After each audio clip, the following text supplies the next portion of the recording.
Israel's Prime Minister Benjamin Netanyahu had a few choice words for Australia overnight that its advocacy of a Palestinian state was shameful. It again points to the tension that exists between our relationship with Israel at the moment. Joining us live now is the Assistant Foreign Minister Matt Thistlethwaite and the Liberal Senator Maria Kovacic. Good morning to you both. So I'll start with you, Matt, on this morning. What's the government's response to these comments from Netanyahu overnight? Pete, on the weekend, Australia was one of 9 nations and the EU representative on foreign affairs that put out a statement condemning the actions of the Netanyahu government in seeking to take over Gaza City. We believe that that's moving in the opposite direction of the way the world wants the Israeli government to move towards peace and the release of hostages. I think the second point is that tens of thousands of Israelis marched in the streets and protested on the weekend against their government. They're saying enough is enough, that the starvation, the continued holding of hostages by Hamas has to stop. And the only way to work towards that is to work towards a ceasefire that involves the release of those hostages and takes this opportunity to permanently try and resolve this issue. Pretty damning, though, from a foreign leader, from an ally, though, to say that your actions or our government's actions are shameful. Do you have a response to his specific wording, his specific sledge on the Australian government? Look, Australia is a supporter of the nation of Israel. We certainly recognise Israel's right to exist, but we also want peace. And I think that the world has been shocked by the images of children starving to death and that they've had enough, and that they see that the actions of the Netanyahu government have contributed to that, and we want to see an end to that. So obviously we want to have a good relationship with the Israeli government, but we're going to stand up for the values upon which Australian society is based, and those are fairness, and ensuring that people are fed and that children can live their lives. So that was part of the Prime Minister's attack, the Israeli Prime Minister's, is about those pictures. So are we, along with other countries, being duped by Hamas propaganda, including what Netanyahu says are not actually starving children? I think that the images speak for themselves, Pete. So the Prime Minister's wrong? You can't make up an image like that of children starving. And we've all seen the footage on the nightly news of people desperate for food. You only get to that situation where it's life and death, whether you eat or not. And I think that you can't make those images up. They speak for themselves. So the Prime Minister's wrong? Well, we certainly believe, that those images speak for themselves, that there is starvation going on in Gaza, and that the deliberate withholding of food by a government potentially breaches international law. Okay. Maria, you've been patient. Thank you.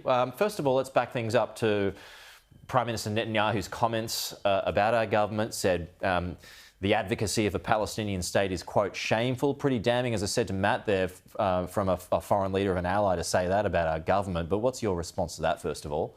I would say we want to see 3 things. We want to see people fed, we want to see the hostages released, and we want to see an end to this conflict. Where the concern is for us, and what the government really needs to explain to Australians, is why they are looking to potentially recognise the state of Palestine while Hamas, a known terrorist organisation, a listed terrorist organisation in this country, is still in charge in Gaza.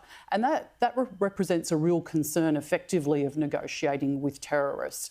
You know, there is the discussion around food, and that is legitimate, but we also have to acknowledge and understand that Hamas themselves are leveraging that food supply for their own benefit in order to do what it is that they're trying to do, which is to ensure that Israel is blamed for what is going on there, and that they are able to effectively run through and install themselves as some form of government in Palestine. And we cannot have that under any circumstances whatsoever.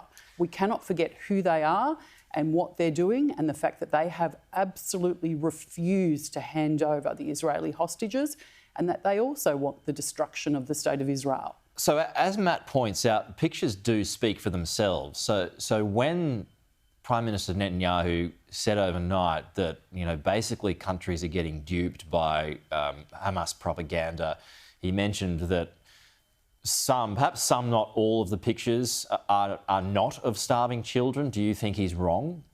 Well, I don't know, and none of us know the answer to that. But what we need to do is actually to be thinking critically as to what is going on over there.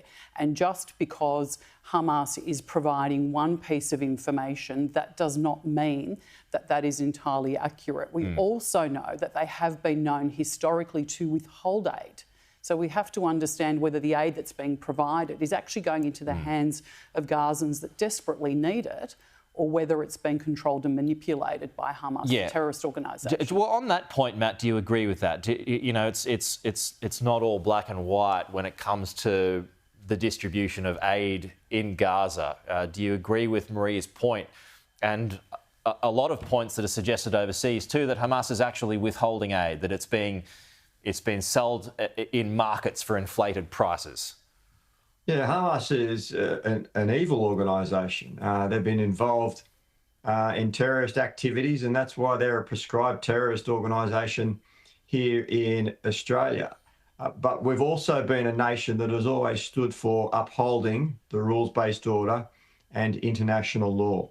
And international law is very clear that the deliberate withholding of food to people to bring on starvation is a breach of international law, and Australia cannot stand for that. And the system that's been put in place by the Netanyahu government and the United States is not working, and it's resulting in the death and the starvation of a population, and that needs to stop. And that's why I think the world has come together to say enough is enough.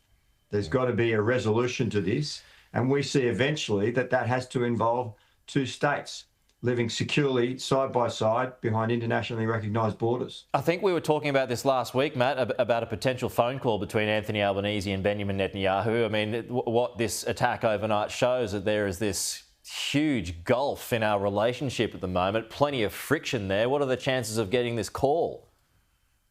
Well, our Prime Minister, Anthony Albanese, stands ready to talk to Benjamin Netanyahu. We've always been a supporter of the State of Israel, and we want to work together with that nation. But at the end of the day, as I said, we will always stand up for upholding international law, and we're not alone in doing that.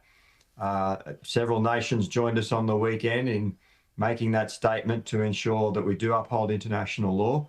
And I think that, a substantial proportion of the Israeli population agrees with that notion because they were marching in the streets on the weekend. How would you define our relationship with Israel at the moment, Maria?